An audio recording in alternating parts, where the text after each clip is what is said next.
ongoing discussion around reconciliation, Indigenous peoples' rights to self-determination is front and center. We talk about this with respect to land and government, but what about who controls the data and information in this country? So today we're going to dig into the growing call for Indigenous data sovereignty with Associate Professor in McMaster's Department of Sociology and Indigenous Studies. We'd like to welcome to the social, Vanessa Watts. Welcome. Thank you.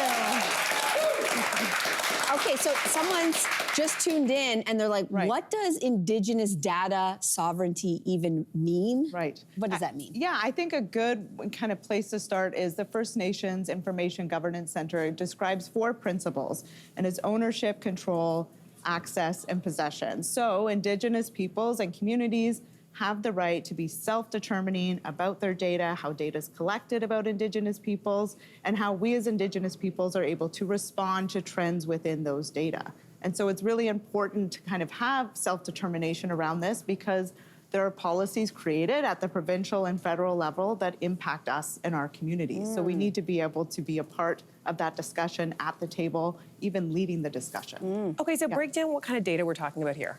So it's similar to even census data. When you answer the census household survey, it could be data about your income, it could be data about education or employment, and those same demographics are important for First Nations, Métis, and Inuit people to have about themselves, those trends, but it's also things like intellectual property, Indigenous knowledge system. So how we think about the world, how we interpret phenomena happening in the worlds around us, that's a big part of data. Yeah. Okay, so can you give us an example? If Indigenous peoples lose control of data and information about them, what's an example and how does that roll out? So, I mean, there's the presence of data and the absence of data. And so an example of an absence of data for Indigenous peoples, there hasn't been a lot of work done on health data for Indigenous communities. We know health disparities exist. We know there are inequities. There hasn't been enough information collected about those trends within our communities. And so Indigenous peoples are now taking the lead on collecting data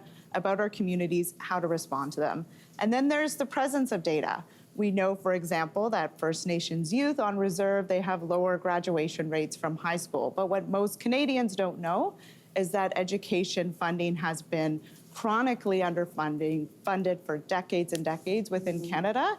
It's been lifted in recent years under the Trudeau government, but it has really been building for decades, meaning that First Nations funding on reserve has been chronically low compared to public schools or provincial schools. So understanding the context around data and how it's presented is also really crucial. So what does Indigenous data sovereignty look like in practical terms today? So in practical terms, so as a researcher, I collect data, I look at data. That means that when working with Indigenous communities, we want them to be partners in collecting that information, that they're co-developing questions that are important and relevant and prioritized within their communities, that we're responding to ethical protocols within Indigenous communities. So governments and researchers are increasingly being responsive in this way. But I would say there's still a really large gap in terms of Indigenous peoples being at the table and being able to respond to, again, these trends that we're seeing within societies. So you're a professor, you're a researcher, so how is this issue affecting your work? So currently I'm working with a team of researchers and Indigenous organizations on the tuberculosis epidemic that happened in the 50s and 60s and actually still really high rates now in Indigenous communities, especially in Inuit communities. And the organizations we work with are really interested in looking at, for example, medical records, archival information that are housed within different hospitals in Hamilton, in different universities. And so right now, those records are mostly restricted, and we want to think about how can we repatriate those records, which are data, and how do Indigenous communities want to be able to access those and call them their own and kind of know what the history was at the time during the 50s and 60s. Absolutely. Okay, so from what I understand, this is urgent work.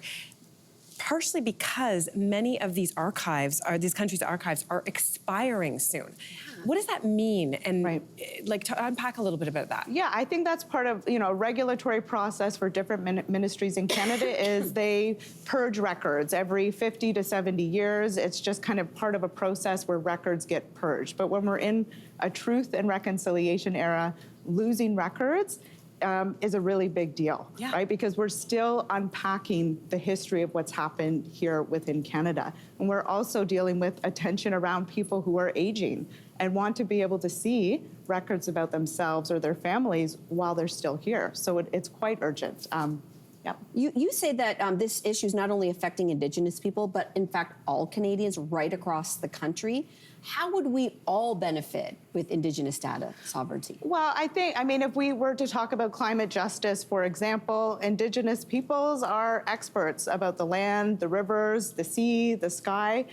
We know our territories. And in this time of great change and shift that's happening, our knowledge systems, which is our intellectual property, our data, is really essential to help change things and shift things back. And that's not only going to benefit us, but certainly people who live within our territories, absolutely. So how do you see this conversation fitting into the larger conversation around reconciliation? Reconciliation is still being talked about 10 years later since the TRC was released, which is, I think, really exciting. But we're still trying to unpack truth. And data is a way to find out what the truth is. So accessing data and being able to respond to data means that we're able to know and respond to the truth. And that's going to take a bit longer, but it's here and it's happening, and we need to be at the table for it. Yeah, records matter, and having your hands on those records matter. Absolutely. Vanessa, what a fascinating discussion. We really appreciate you being here. Thank you so much. Thank you. Wow. Hey, you, come a bit closer. We've got so many more must-see interviews, spicy debates, lifestyle tips, and pop culture moments. So subscribe to our channel by tapping the logo below and don't miss out.